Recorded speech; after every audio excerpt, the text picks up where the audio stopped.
आज सकाळी सकाळी उठून अगोदर मुलं स्कूलसाठी रेडी केलं. आज होता स्वतंत्रता दिन, त्यासाठी मुलीच्या स्कूलमध्ये होतं सकाळी 7 वाजता झेंडावंदन आणि हा मी होममेड फ्लॅग बनवला. नक्कीच कमेंटमध्ये सांगा कसा बनला.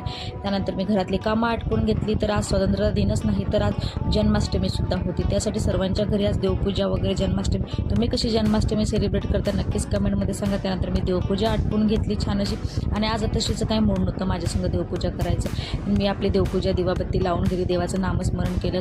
कान्हाजीला कान्हाजीचं नामस्मरण केलं. तर बेडरूममध्ये जाऊन बघितलं तर अतशी करत होती पावडरचा खेळ, कारण की तिला पावडरचा खेळ हा खूप आवडतो. त्यानंतर मी अतशीला बनवतो लिटिल कृष्णा. सगळ्यांच्याच घरी आज छोट्या बच्चूंना लिटिल कृष्णा बनवतात. तर माझा लिटिल कृष्णा कसा दिसतो नक्कीच कमेंटमध्ये सांगा. तर मी माझ्या मोठ्या मुलीला बनवतो. तर राधाराणी ही आहे आमची राधाराणी. आता मुलीला स्कूलला 3 दिवस सुट्ट्या असल्यामुळे घरात चालू होती मस्ती, दोघी बहिणीची दंगा मस्ती.